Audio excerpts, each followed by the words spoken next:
Hi, and welcome to the Men on the Path to Love podcast, the Values episode.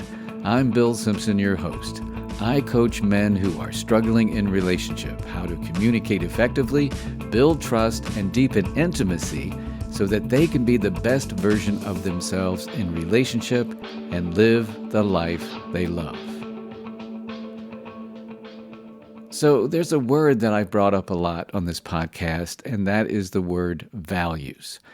Mostly, I referred to values meaning the value of the relationship, using the value or importance of the relationship to guide your behavior to go for the long term of the relationship. For example, accepting that, say, you feel angry about something and maybe you want to yell or respond aggressively. And instead, you pause, breathe, and think about the value of the long term of your relationship and respond from that place in a calm and respectful way. Well, in this episode, I'm going to talk about the importance of having shared values in relationship. You know, what's important or what matters to the both of you. It's not that you both have to share the exact same values. It's more like having enough core values in common that you can live and respond accordingly. I think about when I met my current wife. We actually met on an online dating site. I had done a lot of work around values clarification, and so it was very top of mind for me. One of the first things I asked her about was her values. And my thinking was, I might as well find this out now so that if our values aren't compatible, then we would just be wasting each other's time, right? Well, spoiler alert, turns out that our values were very much in alignment. And so far, we've continued to live happily ever after. Now, I have seen many couples suffer because their values were not in alignment. And one couple comes to mind, Harris and Harper, not their real names. They met at a club one night, and their attraction to each other was instant. I mean, things moved really fast. They exchanged numbers that night, had amazing sex on their first date. 6 months later, they moved in together and they got married the following year. Well, over time, issues started creeping up in the relationship, which is pretty normal, right? Well, one of the biggest issues was that Harper wanted to have kids and raise a family, and Harris didn't, or at least he didn't anytime soon. You see, family was a huge value for Harper. She came from a big family and was looking forward to having her own. And oddly enough, this was never discussed before they got married. Well, they soon discovered that there were other conflicting values. Like Harris valued friendship, and he was spending more time outside of work with his friends and less time at home with Harper, who was more of a homebody. Harper valued saving, and Harris was more of a spender, and so on. Well, the one really strong value they had in common was their sexual chemistry. You know, they would argue over these conflicting values and then have great make-up sex, which kind of kept the relationship going. Well, the arguments started to increase, and the make-up sex started to decrease. They went to couples therapy, Harry got some coaching, and they both finally came to the conclusion that their values were incompatible. And they finally agreed that the best thing to do was to end the relationship and get a divorce. Their marriage of almost 3 years was over. You know, physical chemistry is important in a relationship, yet that alone is usually not enough to maintain the relationship for the long run. Strong physical chemistry is very powerful, and sometimes it can cloud our true values if we're not mindful. Without having common core values, and especially having conflicting values, makes it much less likely to maintain.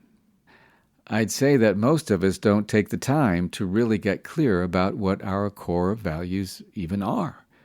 It can take a lot of time and effort to get that clarity. I know it did for me. So many operate from their old subconscious patterns without having any clear sense of their values, and that was the case with Harris and Harper. Now, it was a different story with David and Renita. Not their real names, of course. They were married for almost 10 years when Renita came to me asking for help. And she described her marriage as toxic. They could barely talk to each other without getting into an argument.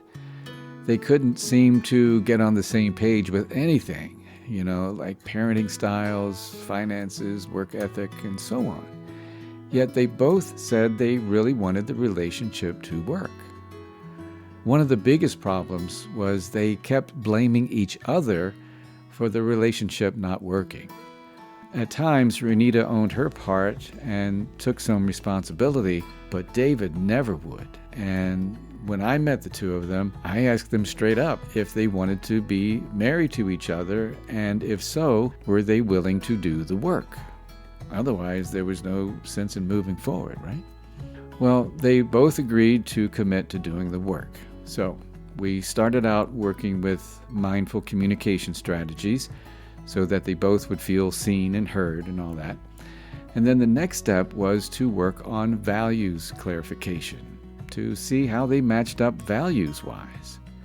Well, it turned out that they had very similar core values, and they both agreed on what mattered the most, individually and in their relationship. Bingo! We now had a foundation to work from.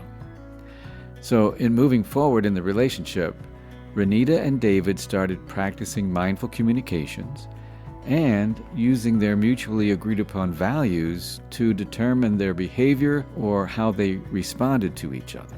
They stopped blaming each other and started focusing on their values. Not only the value of the relationship, their shared values as well. Now, they don't always get it right, and as a matter of fact, it's been really hard for them. They still fall into their old patterns at times, yet they allow themselves some grace around it as they learn a whole new way of being and interacting with each other. So I hope you can see how important having shared values can be in relationship. Again, you may not share the exact same values, yet having enough core values in common can make the relationship a lot easier to navigate. If you want to know more about values clarification, just Google values clarification and you will see plenty of information and exercises that you and your spouse or partner can play with. Here's a quote about values from author Idowu Koyanyikan. He says, "A highly developed value system is like a compass. It serves as a guide to point you in the right direction when you are lost." Yep, and this applies to us as individuals and in relationship. That will do it for this episode of the Men on the Path to Love podcast, the Values episode. Thank you for taking the time to listen and seeing the value of this podcast. Okay, so what do you do when you and your spouse or partner have an issue that you can't resolve and you're at a stalemate? That can be a tough one. Do you stay or do you go? Please join me for the next episode of the Men on the Path to Love podcast, the Unsolvable Problem episode. And remember, if you have any questions or issues about your relationship you need help with, any comments about the show, please email me at bill@pathways2livingwell.com. That's bill@pathways2livingwell.com. And if you know someone you think might benefit from listening to this podcast, please share the link and share the love. And until next time, keep your heart open and stay on the path to love.